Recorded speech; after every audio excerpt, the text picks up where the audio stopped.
आज मुंबई मेट्रो में सबसे पहले हम बात करेंगे महाराष्ट्र और मुंबई को मिलने वाली बड़ी सौगात के बारे में।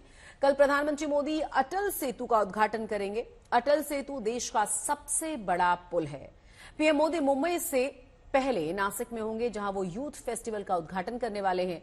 साथ ही प्रधानमंत्री महाराष्ट्र को 30,000 करोड़ से ज्यादा का तोहफा देंगे।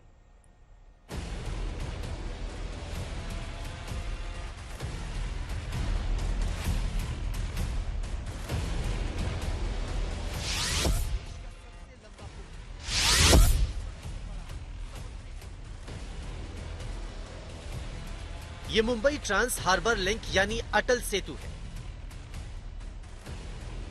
ये देश का सबसे बड़ा समुद्री पुल है, जिसकी लंबाई करीब 22 किलोमीटर। कल प्रधानमंत्री नरेंद्र मोदी इस पुल का उद्घाटन करेंगे।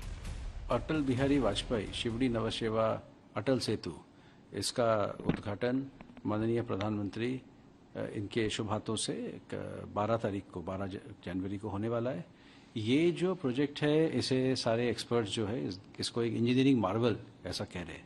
इसके पीछे कई कारणें हैं। ये भारत का सबसे लंबा ब्रिज है। ये भारत का और एशिया का सबसे बड़ा सी ब्रिज है। ये ब्रिज पूरे विश्व में जो सी ब्रिजेस है उनमें से one of the top bridges में से माना जा रहा है।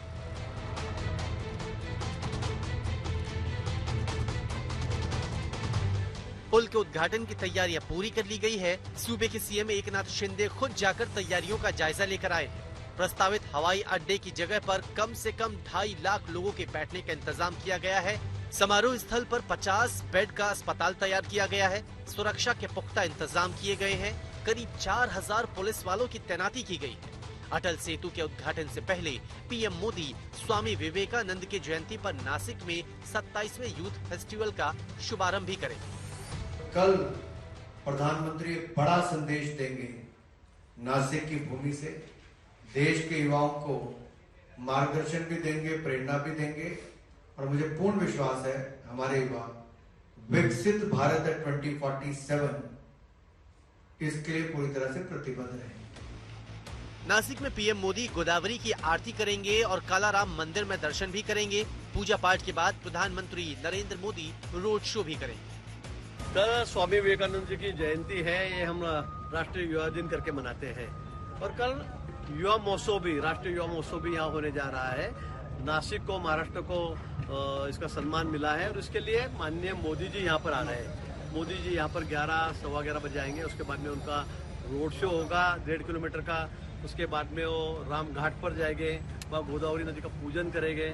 उसके बाद में कालाराम मंदिर, जिसकी एक अलग बैकग्राउंड है, उसका एक ऐतिहासिक हिस्टोरिकल उसका एक स्टोरी है उसके पीछे, तो वहां पर हो जाएंगे। शुक्रवार को पीएम मोदी महाराष्ट्र को 30,500 करोड़ से ज्यादा की सौगात देंगे, जिसमें सबसे अहम है 17,800 करोड़ की लागत से बना अटल बिहारी शिवड़ी नावा शेवा अटल सेतु, जिसे इंजीनियरिंग का करिश्मा बताया जा रहा है। चलिए अब आपको इस पुल की खासियत बताते हैं। अटल सेतु 6 लेन समुद्री लिंक है, यानी दोनों ओर से 3-3 लेन में गाड़ियां चल सकेंगी। दोनों तरफ एक इमरजेंसी लेन भी है। ब्रिज की कुल लंबाई 21.8 किलोमीटर है। समुद्र पर 16.5 किलोमीटर और तट के पास लैंड पर 5.5 किलोमीटर का ये ब्रिज बना है।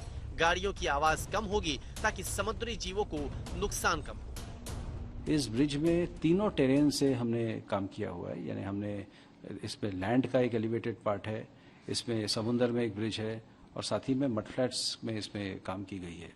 इसमें कई टेक्नोलॉजीज ऐसी इस्तेमाल हुई है जो पहली बार भारत में इस्तेमाल हुआ है, जैसे कि ऑर्थोट्रॉपिक स्टील डेक्स, जो कि बड़े स्पैन देने में मदद करती है, जैसे कि रिवर्स सर्कुलेशन रिग्स, जिससे कोई आवाज़ जो है वो कम होता है, और साथ ही में वाइब्रेशंस कम होती है, जिससे marine life, aquatic life, flora fauna, इसको मिनिमम डैमेज होता है। अटल सेतु की खासियत इतनी कि आप सुनते रहेंगे लेकिन वो खत्म नहीं होंगी। साथ ही लोगों को इस पुल का फायदा भी बहुत ज्यादा मिलने वाला है। सबसे बड़ा फायदा ये कि पनवेल और उरन के लोग सिर्फ 20 मिनट में मुंबई पहुंच पाएंगे। नीलेश पाटिल के साथ मुस्तफा शेख, मुंबई आज तक। बहुत खास है अटल सेतु। मुंबई और नवी मुंबई के बीच की दूरी को 2 घंटे की बजाय 20 मिनट में तय किया जा सकेगा। इसे इंजीनियरिंग का अद्भुत नमूना बताया जा रहा है।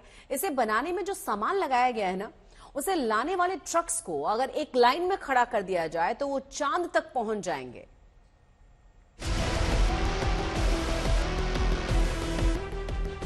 अटल सेतु एक ऐसा पुल है जिसे बनाने में लगा है एफिल टावर से 17 गुना ज्यादा स्टील।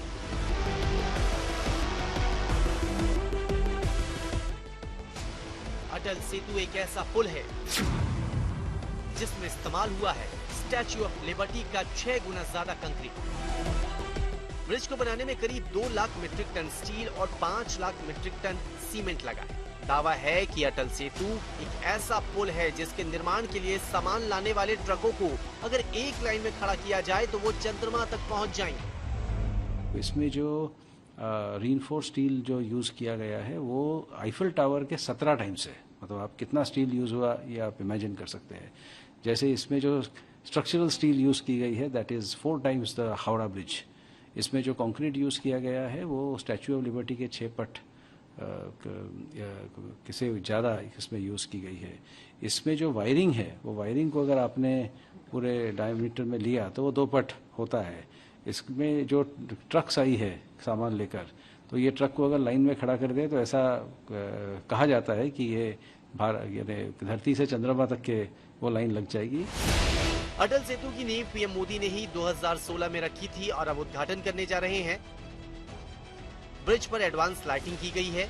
इससे लाइट्स का फोकस सिर्फ ब्रिज पर पड़ेगा। समुद्री जीवों को नुकसान नहीं होगा। ब्रिज पर प्रतिदिन 70,000 वाहन गुजर सकते हैं। ब्रिज पर 400 सीसीटीवी कैमरे लगाए गए। ट्रैफिक सिस्टम ऐसा है 400 कैमरे है, 190 तो थर्मल कैमरे है। यानी अगर फॉग आ गया, विजिबिलिटी पुअर हो गई तो भी डिटेक्ट कर लेगा। गाड़ी अगर रुकती है तो डिटेक्ट कर लेगा, गाड़ी अगर खराब पड़ती है तो डिटेक्ट कर लेगा। कोई अगर गाड़ी से उतरता है, समझ लीजिए फोटो खींचना है तो भी डिटेक्ट कर लेगा। कोई ओवर स्पीडिंग करता है तो भी डिटेक्ट कर लेगा। स्पीड लिमिट्स का भी नोटिफिकेशन गवर्नमेंट ने निकाल दिया है। तो इस प्रकार से पूरे भारत में सबसे अच्छा और सबसे एडवांस ट्रैफिक मैनेजमेंट सिस्टम भी इसमें। अटल सेतु की इन तमाम खासियतों के बीच सबसे बड़ी खासियत ये है कि मुंबई और नवी मुंबई के बीच की दूरी केवल 20 मिनट में तय की जा सकेगी, जिसे पूरा करने में अभी 2 घंटे लगते हैं। मुंबई और नवी मुंबई एयरपोर्ट पहुंचना आसान होगा। मुंबई से पुणे और गोवा तक जाने में अब कम वक्त लगेगा। मुंबई पोर्ट और जवाहरलाल नेहरू ट्रस्ट पोर्ट के बीच ट्रैफिक बेहतर होगा। सबसे ज्यादा फायदा समंदर किनारे के उन इलाकों में रहने वाले लोगों को होगा जहां लोकल ट्रेन नहीं जाती है। ये बहुत ही एक इम्पोर्टेंट लिंक है मुंबई के लिए, और खाली सिर्फ मुंबई वासियों के लिए नहीं, बट आजू बाजू के जो परिसर है, उरण है, रायगढ़ है, आपका अलीबाग है, तो इन सब एरियाज के लोगों के लिए भी MTHL एक लाइफलाइन मैं समझता हूँ के तौर पे आगे आएगी। क्योंकि आज अगर आप देखते हैं तो बाहर के जो यहाँ रहने वाले जो लोग हैं उनको मुंबई में अगर आना हो तो करीबन 1-1.5-2 घंटा लगता है। और इस माध्यम से, इस ब्रिज के माध्यम से मैं समझता हूँ कि ऐसे लोगों को मुंबई में जो अपॉर्चुनिटीज है वो सब अपॉर्चुनिटीज उनके लिए अवेलेबल हो जाएंगी। अटल सेतु के लिए MMRDA ने 500 रुपए के टोल का प्रस्ताव रखा था, लेकिन लोगों से 250 रुपए वसूले जाएंगे। उद्धव गुट के शिवसेना ने इसे टोल फ्री करने की मांग भी की थी। की MTHL साठी जो टोल लागलेला आहे 250 रुपयांचा, तो खरोखर योग्य आहे का, सर्वांना परवडणारा आहे का? अटल सेतु मुंबई और नवी मुंबई के लोगों के लिए एक बेहद खास सौगात है, जिसका इस्तेमाल उन्हें सूझबूझ और बेहद सावधानी के साथ करना है।